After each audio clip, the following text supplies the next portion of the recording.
Welcome to The Art of Charm. I'm Jordan Harbinger. The Art of Charm brings together the best coaches in the industry to teach you guys how to crush it in life, love, and at work.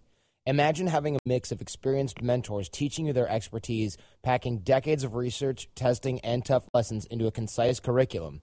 We've created one of the premier men's lifestyle programs available anywhere, and it's free. This is the show we wish we had a decade ago. This show is about you, and we're here to help you become the best man you can be in every area of your life. Make sure to stay up to date with everything going on here and get some killer free ebooks as well as drills and exercises that'll help you become more charismatic and confident by signing up for the newsletter at theartofcharm.com.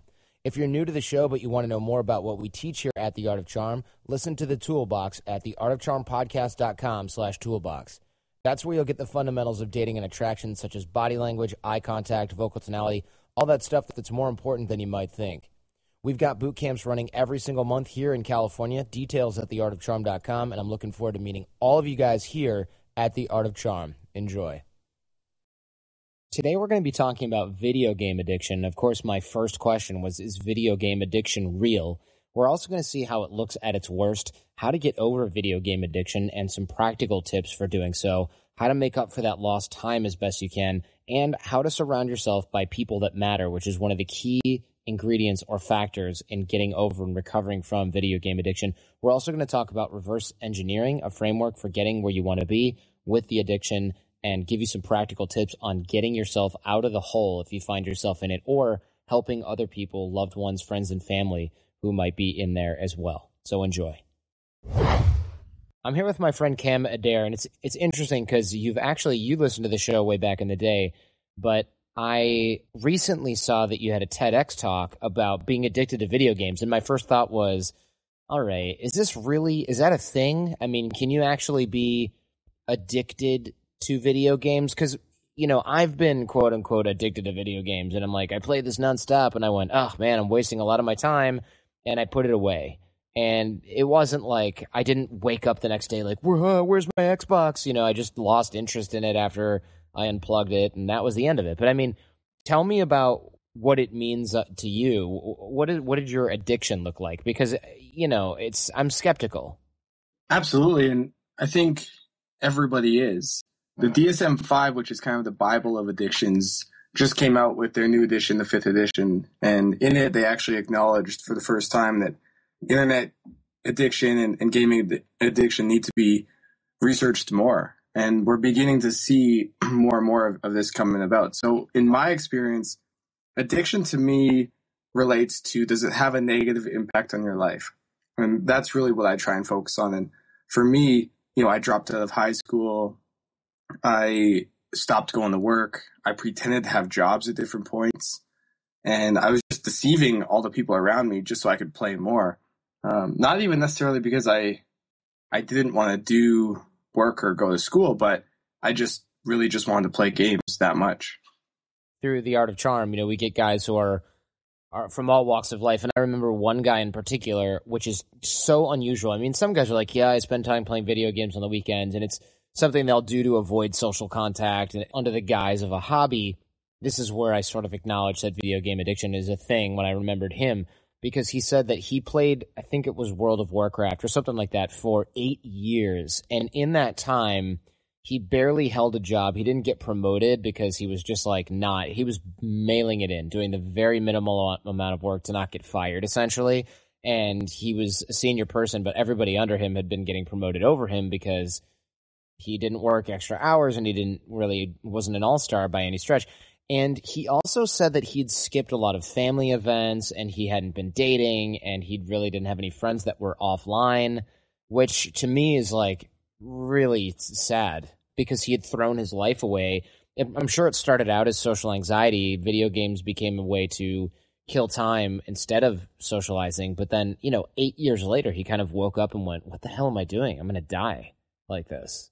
That's pathetic. Absolutely. And I think that's something that one of the reasons I'm passionate about this is that, the fastest growing age group in the U.S. right now is kids aged 2 to 5. And if you think about the trajectory of that life, you start playing games when you're 2 to 5. Soon you go from having a Game Boy to a PlayStation to an Xbox to PC gaming. Next thing you know, you're 18, 19, 20, and you're waking up and you're like, holy shit, I've never had other hobbies. I've never pursued any of my passions. I've never explored that other realm. And I've just been playing video games because it becomes your go-to activity whenever you're bored. So whenever you need that stimulation, you feel that social anxiety, you play video games. And it's just super easy to get into it. It's easily accessible. You feel accepted online. And when you come home from work, you're tired. Of course you want to play video games. Something that stands out to me is the number of kids who email me saying, yeah, I play 12 hours a day. I play 8 hours a day. And if you total those hours up, there was a period in my life where I played for 5 months straight, 16 hours a day. And that's 2,400 hours in 5 months, which if you think about the 10,000 hour rule, you can become a master of the skill over 10,000 hours. And I invested a quarter of that in 5 months in the video games, which where has that left me? Right. So in under 2 years, you could have, if you'd spent that much time playing the violin under a good teacher, you could be a world-class violinist. World-class. You would be 25% of the way there. World-class. That's insanity. Because what people are thinking is, doesn't this guy didn't he have a freaking job? Like, where did you live? How did you survive? Right. And so I started playing video games when I was 11. And I played them until I was about 19. And throughout that time, the amount I played was different. At first I just played a couple hours here and there, and it evolved over time. There was a period of time when in the 10th grade, I dropped out of high school. I was tired of going to class. I felt bullied in school. And so I decided to stop going, and I convinced my parents to let me do school online. So I was at home during the day doing work. And is that a Canadian thing? Because maybe I'm just old, but what the hell are you talking about doing school online?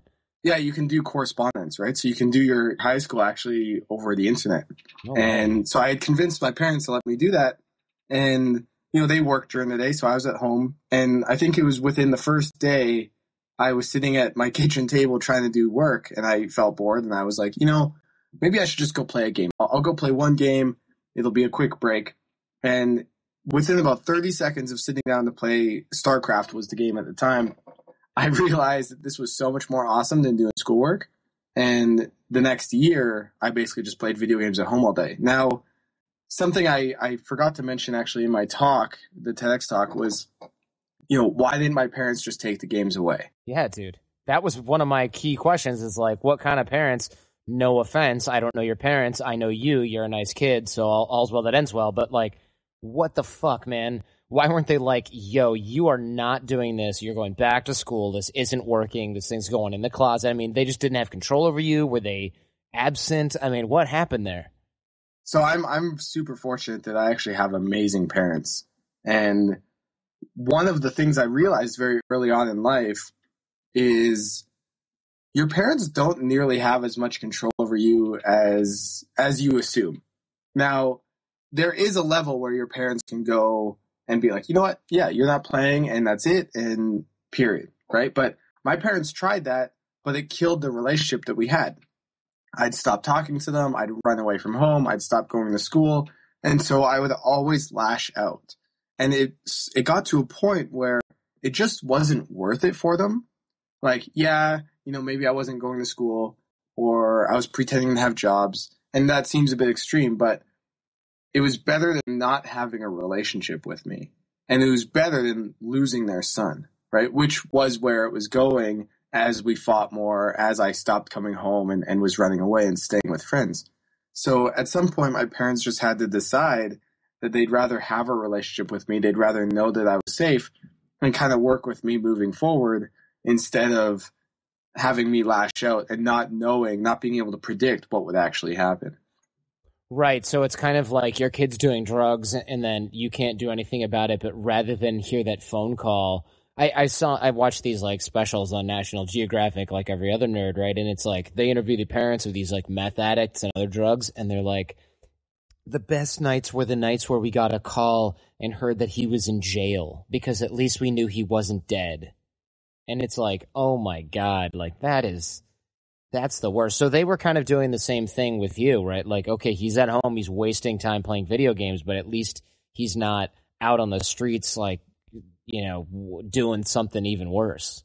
Right, exactly. And I think my parents knew that I would probably come out of it eventually, and it was maybe just a phase. They hoped it was a phase, yeah. And they were correct. There was a point where I realized, this just isn't serving my life, and I'm capable of more. And I was inspired to just try a new path. Like, I had gone down that path. I had played video games, super intense, competitive, went down that path, explored it. And there just came a moment in my life where I realized, I know I have this amazing potential, and I don't know what that looks like, but I'm so curious. I have to give it a shot. I have to at least attempt it and to see if that's a path I want to go down.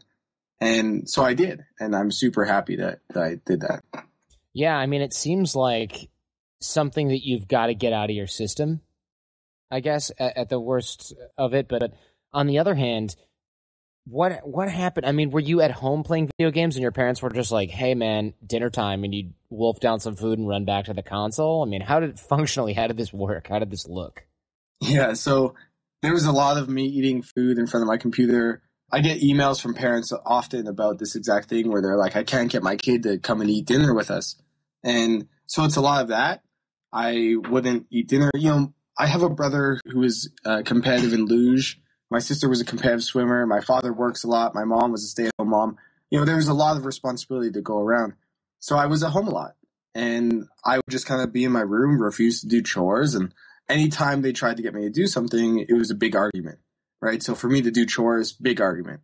And my parents just didn't have the energy to want to do that every single time. So it was kind of, how do you work with me? But, there was a period where eventually over a few months, they would start getting on my case and they'd be like, all right, well, like if you're going to be at home, you have to start, like, you have to get a job or you have to go back to school. And so I'd start getting interviews. Right. And so I'd put some resumes in, I'd get a few interviews. And then there came a point where my dad actually every morning, I had pretended that I got a job as a prep cook at Earl's, which is a restaurant chain in Canada. And every morning at 7 a.m. he would drop me off at this restaurant. And as soon as he drove off, I'd walk across the street and go to McDonald's. So I'd have McDonald's breakfast every morning. And I'd eat, I'd hop on the bus and catch a bus back home, sneak through my window and go to sleep. And every day my parents came home around 3 or 4 or 5 and I'd be sleeping because I'd been up all night playing video games. And they'd come home and I just kind of said, yeah, I'm tired after work, so I'm having a nap. And so that's why I was always sleeping when they came home. It was really just deceptive behavior, right? I thought your mom was a stay-at-home mom, but she was out running errands and stuff, doing stuff. Yeah. There was a period where she had a job for a few months. Eventually, after about a month and they started to ask about paychecks, I said I got fired or I quit or something happened and I stopped going. And I got this new job. But this new job was the graveyard shift at an internet cafe. So every night they dropped me off at work and I'd be at this internet cafe where I would play video games all night long and then come home at 7 a.m, go to sleep while they were at work and rinse and repeat. And that was just kind of the deceptive behavior. But what would happen is after having jobs for about a month, I would quit or quote unquote get fired.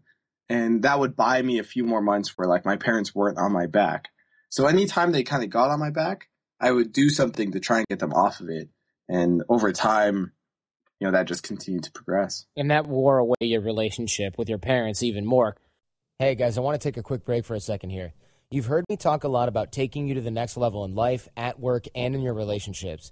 And you've also thought to yourself, yeah, I do want to up my game. I want to become a better man, a better boyfriend or husband, a better person in general. And my guess is that you've been thinking about this for a long time. Am I right? Well, I'm here to tell you this. Stop thinking. Your chance is now. Do you really need more time, more information, more plans for the future, or do you want to become that guy today? Because the truth is this. You can be the guy who sits around and thinks about becoming better, or you can be the guy who decides that today is the day that he's going to become awesome and take action in that direction. And I want that for you. Why? Because you've already got what it takes. The potential is there even if you don't know it yet. Join me and thousands of guys who've taken action in their lives at theartofcharm.com. All right, let's get back to the show. I know you in person, you're smart, so they knew that you were just totally wasting your potential and that something else was wrong, right? Because thinking of you cooking food at Earl's is ridiculous. You're very talented in a lot of areas. You must have been, I'm putting myself in your shoes right now, you must have been depressed as hell during this period of time because it sounds absolutely awful and you're hurting people that you love, but you just don't know what else to do. At this point, you're not just being a punk. You're not just being a teenager. You're at the bottom of a lonely well, and you had no one to tell about it because everybody who really would have wanted to help you with this was like, oh, he works at Earl's. He's fine. He's just in a phase. He's being a bum. Like, they must have just been like, are you on drugs? I mean, they must have been totally clueless. And the video games must have been an escape from something else that maybe we don't necessarily need to analyze just because it's probably a symptom of another issue, but it's a common symptom of a lot of people. I've got a lot of email from guys that say their chief hobby is video games. A lot of guys who come through AOC, they'll say that most guys who come through AOC are just like you and I are now, but occasionally I'll get a guy who says, I really love drinking or I really love video games. And that's always a red flag when it's the first hobby they mention. If it's one of the 5 that they mention, it's all good. But when it's one of the first ones, I got to wonder, okay, wait a minute. Your chief hobby is video games. Why? Not that there's anything wrong with it. And I know a lot of people that are really into video games and they're just gamers and that's what's up. And they have other things going on as well, but they love games. They'll wait all night at GameStop to get the new thing. But you were kind of beyond that. At some point, it wasn't about the game. It was about escapism. Absolutely. And that brings a really important point forward, which is I'm not against gaming. In fact, that's a very crucial component of the conversation I'm trying to shape, is that I'm not against gaming and gaming isn't bad. If it's having a negative impact on your life, yeah, we should talk about it. If you want to quit and you don't know how, we should talk about it. You should have these resources to do it if you want to do it. And that's what I found fascinating about the article I wrote 3 years ago on how to quit playing video games was the number of people who reached out and still do reach out on a daily basis saying, yeah, I want to quit and I don't know how. Thank you for the article. This helps. And it's shaping that conversation away from, is gaming good or bad? Should you play or not? To, okay, if you want to stop, how do you do it? And one of the fundamentals I've identified is that it touches on what you mentioned about depression. For me, playing games was fun. And for a lot of people, playing games is fun. But that doesn't necessarily mean that you're happy. That's an interesting distinction. And there's a very clear distinction between having fun and being happy. And I know when I was playing games, I was stimulated, I was engaged, I was having fun. But deep down inside, I was very depressed. I wanted to change my situation, and I just didn't know how to do it. Right. Like for you, the video games, instead of being, hey, let's chill out and play video games, for you, it was the proverbial rat or mouse in a cage that goes to the little cocaine dispenser, and it gets the little cocaine dopamine or whatever hit in the brain. And it's the difference between the people who go out once every year and it's New Year's and they're like, screw it, I'm going to smoke a J with my friends, and the people who wake up in the morning and smoke a J so they can get out of bed. Right. And it's a very big piece of your identity too. If gaming is a negative impact on your life, if it's having that, then there's a identity component. And for me, it was something I was good at, right? Whereas in class, in school, I was bullied. I had a difficulty making friends. And even though I was a good hockey player, games gave me a way to just dominate. And that made me feel good. That made me feel important. That made me feel like I was better than other people. And that gave me an identity piece, right? I was part of a team. I had friends online. I played games. I had a character. And that was a piece of my identity, right? Mm-hmm. Yeah, that makes a lot of sense. And the reason that this is so important for a lot of guys listening, they're like, I don't really need to know this, or parents are thinking, my kid only plays a little bit. But 97% of kids now are playing video games. I got that stat from you, so if it's wrong, it's your fault. But but our generation is growing up with a lifestyle, and we talked about this before the show, that looks a little something like this. Wake up, go to school, come home, play video games, hopefully do some homework in there, but maybe not. Go to bed, rinse and repeat. And like you said, that's not necessarily leaving people happy. And That's a big problem because your kid might be having a lot of fun. He might look like he's chilling. I know I watched a shitload of TV as a kid, but I was also bored, and I was an only child, and I thought there's nothing to do. And I lived far away from my friends, and my parents were like, you watch too much TV. And I was like, I probably just went, no, I don't. But what I meant was, what the hell else am I going to do? Right. I don't have anything else to do. And people out there are probably like, bullshit, you could have read a book. Yeah, I could have, but that was actually pretty hard for me. My attention span was programmed by television, not by books. And I didn't have a lot of books. I had to bug my mom to go to the library or get stuff from school, which was all retarded because as it turned out, I was a really good reader and I was at like the 5th grade level by the time I was in 1st grade. So yeah, the books in the library, those were completely uninteresting. But it was like, watch the bunny hop around or like, little novels. And then the librarian, of course, back then wouldn't even let me check out the interesting books because she was like, no, these are reserved for 4th and 5th graders and blah, blah, blah. And so I couldn't even get the stuff that wasn't completely asinine. So I watched a shitload of TV. And problem is video games actually have like a dopamine component. I think TV is just sort of mindless relaxation or humor here and there. You might get a little rush when you laugh, but video games are basically designed with the human brain in mind to continually provide stimulation so that you keep playing. Absolutely. And they are designed that way. I meet with game designers who I was in LA recently and I sat down at this cafe and a guy was working on a document that just said gamification. And I sat down and talked to him, and he was one of the original founders of DreamWorks. And the whole document was detailing very detailed way of gamifying everything to have people be addicted. And he admitted that this was a problem. Game designers are aware of it. So for people out there, whether they game or not, an important component that they can take away from this is there are reasons why you game. And so I identified kind of 4 main reasons why I played. And by identifying this, you can apply it to other activities. So it's like you use the example of reading or watching TV. So the reasons I played video games were it was a temporary escape, which is fine. Everyone needs that way to relax and to kind of let loose. It's more these areas all combined together is the problem. So first, it's a temporary escape. Second is it's social. So staying home on a Friday night doesn't seem so bad when you're at home playing games with your friends online. You're able to play games online with friends. You're able to meet new people. There's a social component. Third is it's a challenge. So it gives you a mission. It gives you a sense of purpose. It gives you a feedback loop. You get to see progress. And by being able to see that progress, at school, you're bullied. You struggle to improve your social standing. But online, you get to see rewards for the efforts you put in. So it's constant measurable growth, which is the 4th component. You take those 4 areas combined, temporary escape, social, challenge, and constant measurable growth. Now, that's a very addicting process. So if you can take those components and find them in new activities, new passions, not necessarily all of them, but even 1 or 2 together, that will really help you be able to develop new hobbies. So if you take your example of reading, it's not social, right? You're not really necessarily seeing that much of a challenge if you can't read better books, right?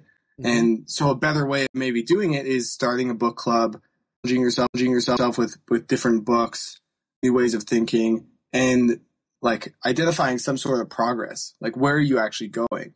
But reading might just be one activity. You might actually want to start something else, which ideally would be something physical, something engaging, something with friends, right? Video games are super engaging. You get that dopamine release, you get that stimulation, and that's a different type of stimulation than you get reading a book. Right. So you need to try and find those other different types of stimulation in new activities to be able to move on. So go skydiving, right? Like if you go skydiving, the type of stimulation you're getting versus video games is very different. But it's that kind of like real world, you're in it, you're present, you're playing dodgeball, like you're worried about getting hit by a ball. You're present, you're engaged. That's similar to playing video games, right? Yeah, this makes a lot of sense. Let me ask you this. How long were you addicted to video games, and when did you finally put them away? So I was addicted for over 10 years, and I ended up quitting right at the end of 2009. I had just moved back home from Victoria, Vancouver, Canada, and I had just finished playing 5 months, 16 hours every single day. Oh my God. And I moved back home and realized I need to make a change. So that's what I did. What was the turning point where you were like, oh, crap, I can't really stop doing this on my own? I had moved to Victoria with the mission of moving to a new city and testing myself.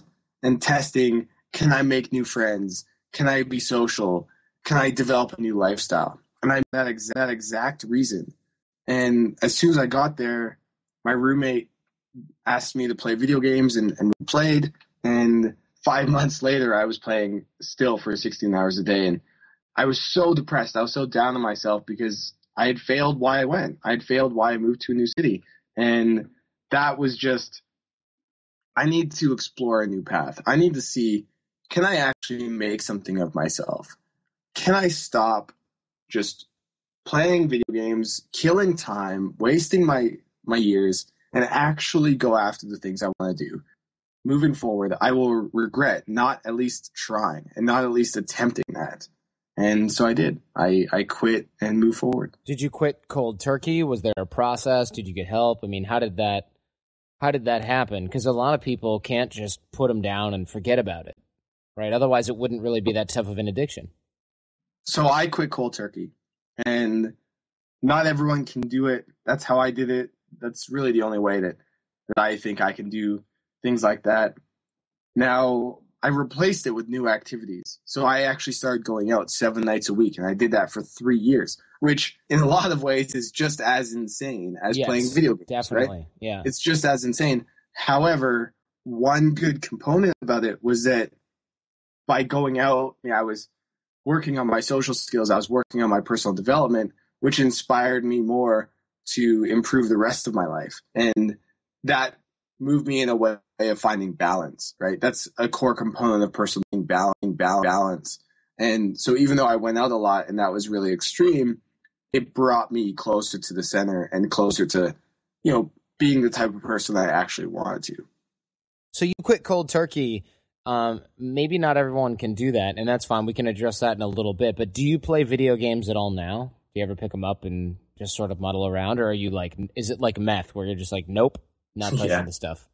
The only game I play now is chess.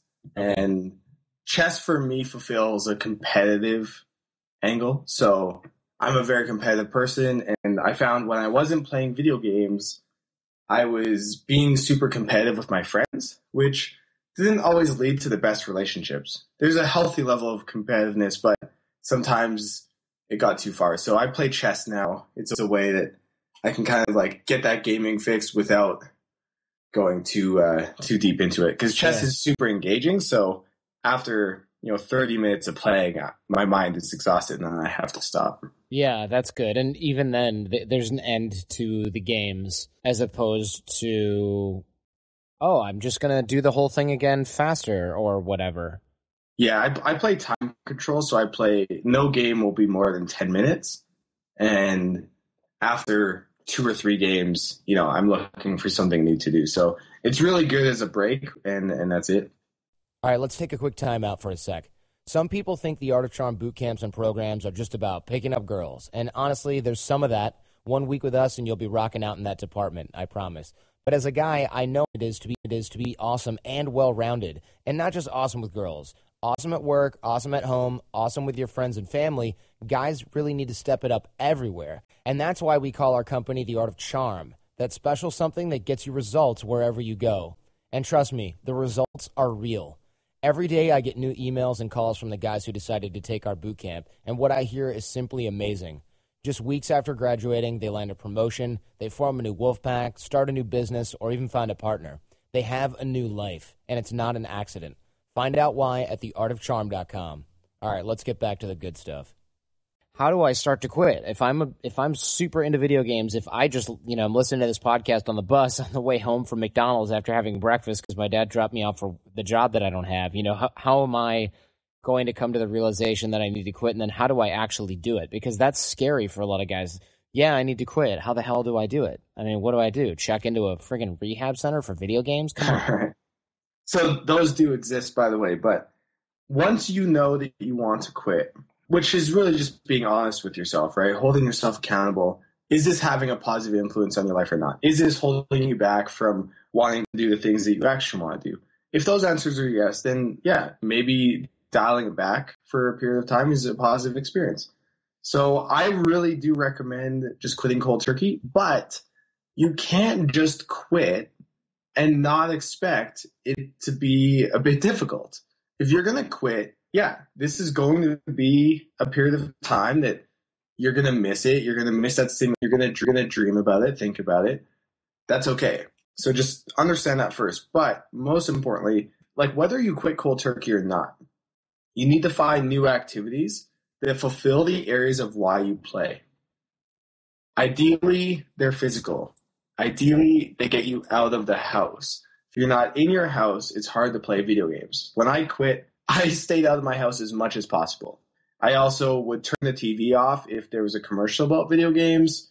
I wouldn't watch streams or live events. I wouldn't go on forums. Like, you have to be dedicated, but you have to find new activities to fulfill the areas of why you play. Good activities that you could think about are like joining a rock climbing gym, martial arts, learning a new instrument, a new language, anything where ideally you can do it in a group. You can join a club, which also helps you fulfill the social area of your life. I actually have a list of 58 hobby ideas if you're interested, and that's on kingpinlifestyle.com/art-of-charm. You can find those, but it's about finding these new activities. And then the other component that really helps is scheduling your day.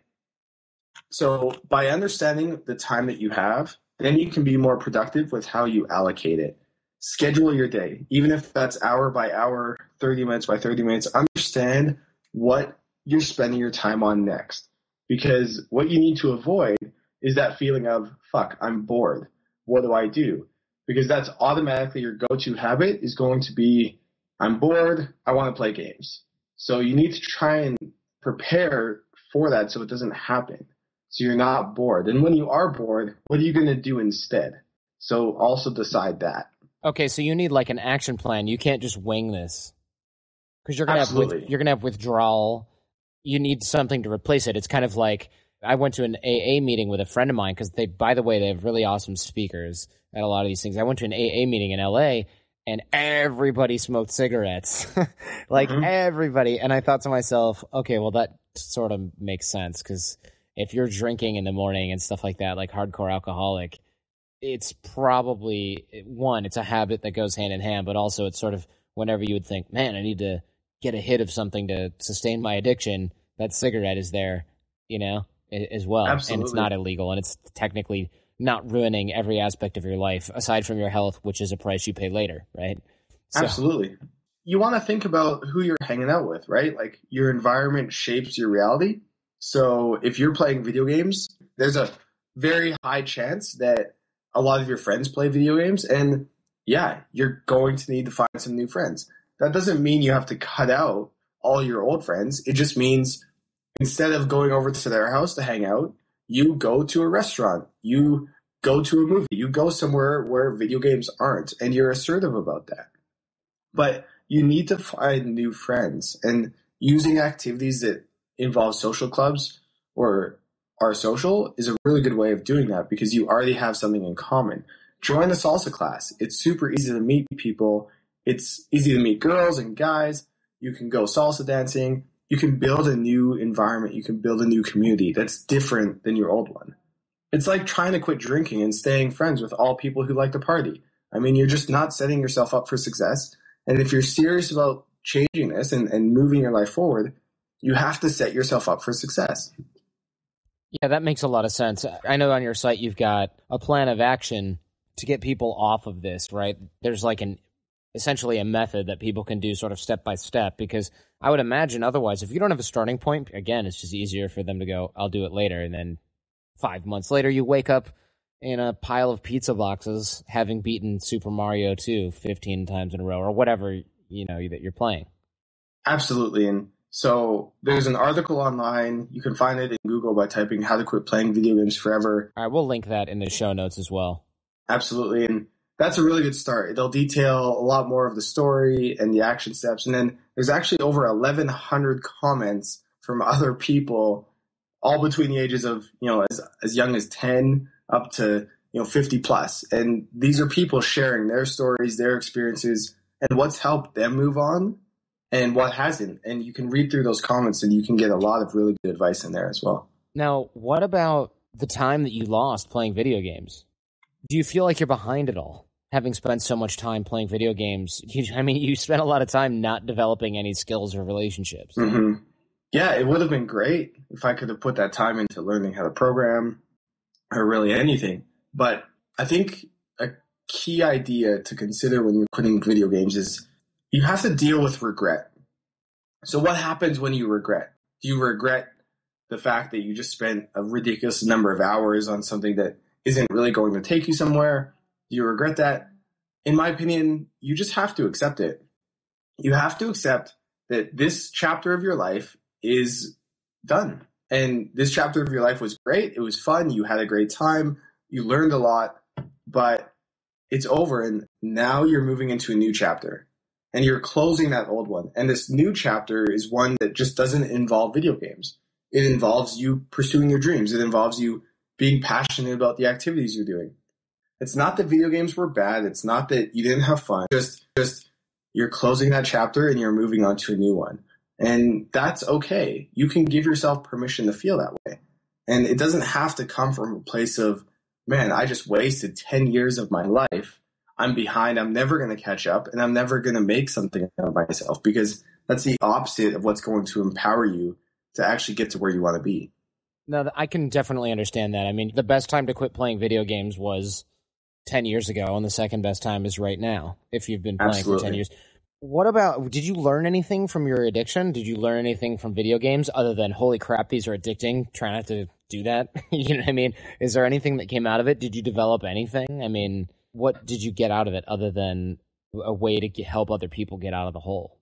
Absolutely. And a big component of that, in my opinion, is learning how to learn. So a fascinating insight into people who play video games is most people who are addicted to playing video games absolutely dominate the competition. These are kids who are incredibly talented, incredibly smart, and they kick ass at playing video games.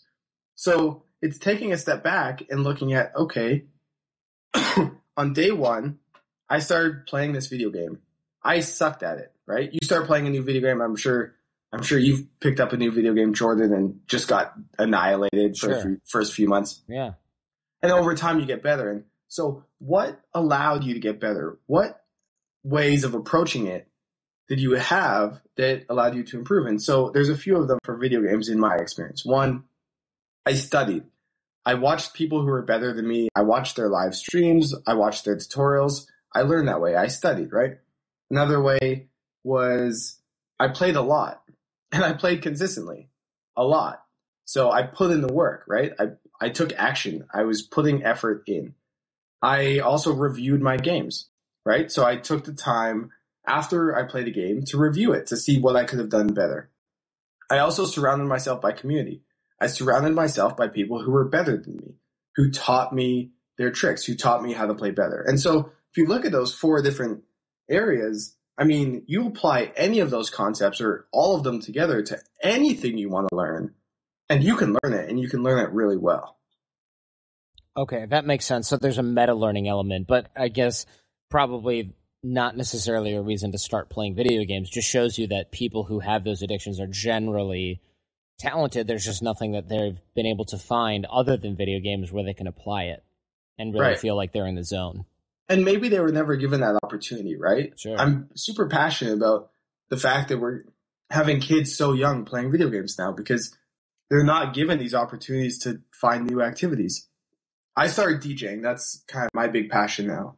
And if you look at DJing, I mean, the meta learning, studying videos, watching other DJs play, surrounding myself by better communities, surrounding myself by successful DJs, analyzing my sets. These are all ways I have approached learning DJing that have had a profound experience on me learning. So you could really translate these concepts to anything you want to learn, and that's going to allow you to improve rapidly and kick ass at it. Yeah, I can see that. I can definitely see that. Now, you mentioned surrounding yourself with better community. When you're playing video games, essentially, you either have no community or you only have a virtual community online. How did you start to surround yourself with more positive influences, better people around you? I mean, that's starting from zero is very difficult. Very difficult. I think meetup.com can be great. Find who are the people that you want to meet and what do they value and what do you value and where do people like that hang out. I think this is a key component that the pickup scene kind of misses is where do these people you want to meet actually hang out?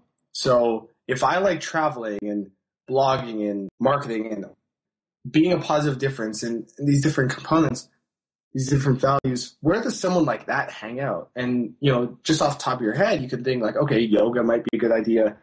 Certain coffee shops, certain meetup groups, these different areas where someone like myself is going to naturally hang out. And so by going into those environments, not only is it easier to meet people because you already have something in common, but the people you're meeting are people that you naturally are going to click with. So it helps to find, of course, commonality and community, but how instrumental has that community been in helping keep you away from going back to the gaming?